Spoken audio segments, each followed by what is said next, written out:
અવાજ સંભળાય છે? આપણે અહીંયા હાવજ ભૂમિ છે એટલે હાવજ એક બાજુ ગર્જના કરી રહ્યા છે.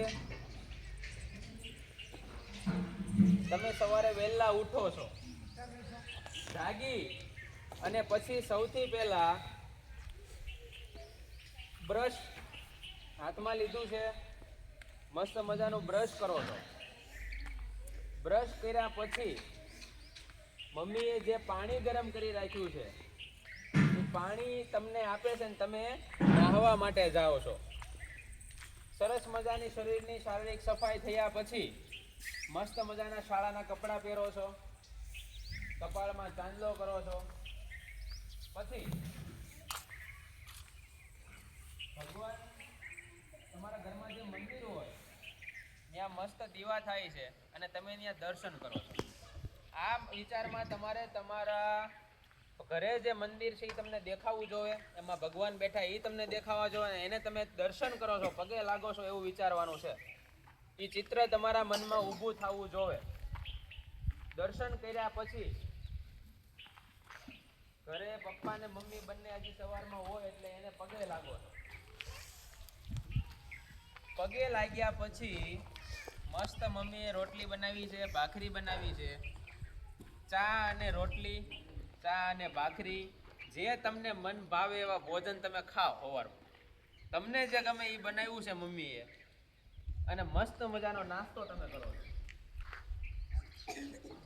નાસ્તો કર્યા પછી શાળાએ જે લઈ જવાનું છે એ બેગ તમે કમ્પ્લીટ કરો છો.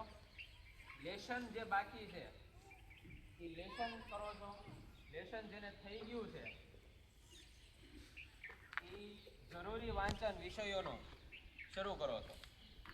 વાંચવાનું શરૂ કર્યા પછી વાંચતા વાંચતા અમુક શબ્દ તમને એવા લાગે કે આ સાહેબે ભણાવ્યા છે પણ મને આવડતા નથી, તો એ સમયે તમે એની નીચે અંડરલાઈન કરો છો. અને પછી શાળાએ આવીને તમે પાછા પૂછવાનું મનમાં વિચારો છો કે હું શાળાએ જઈશ અને શાળાએ જઈને સાહેબને આ પૂછીશ કે આ કેમ આવ્યું, આ મને સમજાતું નથી. એવી રીતના તમે કલાક વાંચન ક્રિયા, લેખન ક્રિયા ચાલુ રાખો છો. એ થયા પછી મસ્ત તમારું ટિફિન, મોટા બાળકો છે ટિફિન ભરે છે, નાના બાળકોને ટિફિન ઘરેથી ભરી આપે છે. ટિફિન ભર્યા પછી તમે શાળાએ આવવા માટે નીકળો. શાળાએ આવવા માટે તમે ઘરેથી નીકળો એવું ઉતાવળ એટલે તમને દેખાવ છે કે હું મારી ખડકીમાંથી બહાર આવું છું. ખંભે દફતર છે, મસ્ત ચાંદલો કર્યો છે, ટિફિન હાથમાં પકડ્યું છે અને હળું તમે શાળાએ આવો છો. શાળાએ આવતી વખતે તમને લાઈનમાં આવો છો કે બધા ઘરમાંથી તમારા આગલા ઘરે કોઈ બેનપણી રહે છે તો એ નીકળે છે એવું દેખાવું જોઈએ, તમે એની સાથે લાઈનમાં જોડાઈ જાઓ છો અને શાળા સુધી મસ્ત લાઈનમાં તમે પહોંચો છો. 10 વાગે શાળાએ આવ્યા પછી તમારા સ્કૂલ બેગ છે એ તમારા ક્લાસમાં મૂકી અને તમારો જે વિભાગ છે, ઘર સફાઈ આપણને બધાને વાલી હોય, ઘર ગંદુ હોય તો આપણને ઘરમાં ગમે નહીં, બીમારી ગમે નહીં, એટલે શાળાની મસ્ત સફાઈ કરો.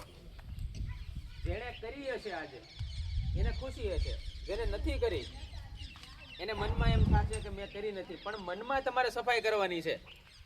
અત્યારે જે મનમાં સફાઈ કરો એ કાલે થવી જોઈએ કે નેક્સ્ટ ડે સોમવારે થવી જોઈએ. બરાબર છે?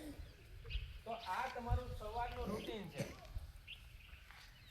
રૂટીનમાં આમાં મુખ્ય શીખવા જેવું વહેલા જાગવું.